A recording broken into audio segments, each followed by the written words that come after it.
Lorsque en vol, on doit respecter certaines règles pour emporter le carburant. Euh, En fait, le carburant qu'on doit avoir dans le... vous vous rappelez quand on avait fait les problèmes de masse et centrage, je vous avais dit, ben, le problème c'est que les avions, ils ont une masse maxi au décollage, qui fait que si, par exemple, on est quatre dans l'avion, et ben si c'est quatre personnes un peu lourdes, ben peut-être qu'on peut pas mettre le plein. C'est pas comme dans une voiture, hein.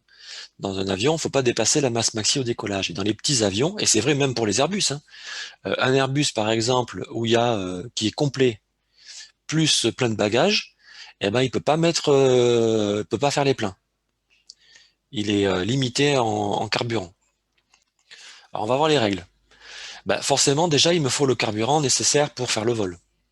Donc, ben, tout le carburant que je vais consommer pour rouler, hein, pour aller jusqu'à la piste, le décollage, la montée, toute la croisière et puis toute l'arrivée. Donc la descente et puis une nouvelle fois le roulage pour venir au parking.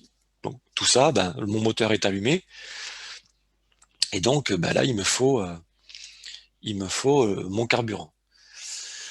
Euh, En plus de ça, on doit tenir compte d'un carburant nécessaire pour rejoindre un aérodrome dit de dégagement. C'est quoi un aérodrome de dégagement? Ben, imaginez que moi j'ai prévu d'aller, je dis n'importe quoi, j'ai prévu d'aller à Limoges. Sauf que ben, quand j'arrive à Limoges, merde, il y a un problème, je peux pas me poser à Limoges parce que il y a la piste est endommagée, il y a un avion qui s'est euh, je sais pas moi, qui s'est mal posé et qui a pété une roue et du coup il est bloqué sur la piste. Euh, il y a d'un seul coup du brouillard sur la piste et du coup bah, je peux pas me poser, je vois pas la piste. Voilà. Bah, il faut que j'ai suffisamment de carburant pour pouvoir aller éventuellement me dégager vers un autre aérodrome à côté. Donc si l'aérodrome le plus proche il est à un quart d'heure de vol, ça veut dire que par rapport à tout l'essence que j'avais prévu de consommer pour aller à Limoges, il faut que je prévoie un quart d'heure de plus pour aller à l'aérodrome un aérodrome de dégagement. Voilà. Donc quand on prépare un vol, on calcule déjà le carburant nécessaire pour aller à l'endroit où on doit aller, et on rajoute aussi du carburant pour aller à un aérodrome autour de l'aérodrome où on doit aller. On rajoute ce temps-là. Et enfin, il faut en plus que je rajoute encore du carburant qui correspond à ce qu'on appelle la réserve finale. C'est une réserve en fait qu'on nous demande de faire, à avoir. C'est-à-dire que si le vol s'est bien passé, il faut que quand je me pose, il reste au moins encore ça dans le réservoir. Ça sert à quoi cette réserve? Ben, en fait, c'est une réserve de sécurité, parce que si jamais le vol, il y a plus de vent que prévu, par exemple, dans le nez, et du coup le vol va durer plus longtemps, puisque du coup, si j'ai du vent dans le nez, ben, je vais voler moins vite par rapport au sol, donc je vais devoir voler plus longtemps, donc je vais consommer plus de carburant que prévu. Euh, Si par exemple, quand j'arrive à l'aérodrome, euh, il y a beaucoup d'avions en même temps que moi, et du coup, je suis obligé de faire un ou deux tours d'attente, et du coup, je fais 5-10 minutes à faire des ronds pour attendre mon tour pour atterrir. Tout ça, il faut que je le prenne en compte. Donc, c'est pris en compte tout ça par cette réserve de sécurité qu'on doit prendre en compte. Alors, cette réserve de sécurité, euh, lorsqu'on a prévu de faire un vol local, c'est-à-dire en gros, un vol local, en gros, c'est je reste dans un rayon de 30-40 km autour de mon aérodrome. C'est-à-dire je décolle de mon aérodrome, je vais me balader et je reviens. À ce moment-là, cette réserve, elle est de 10 minutes. C'est-à-dire que si j'ai prévu de voler 30 minutes, eh ben, il faut que dans mon réservoir, j'ai de quoi voler au moins 40 minutes. Voilà, je dois avoir 10 minutes de plus.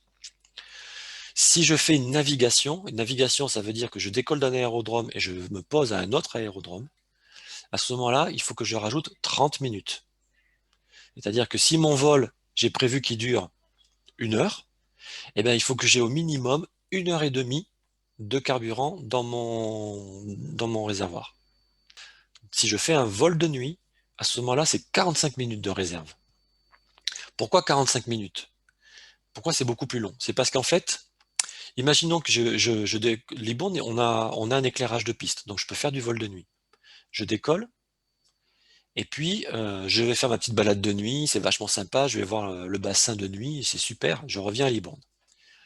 Et j'arrive à Libourne, et là, j'essaie d'allumer la piste, merde, ça marche pas.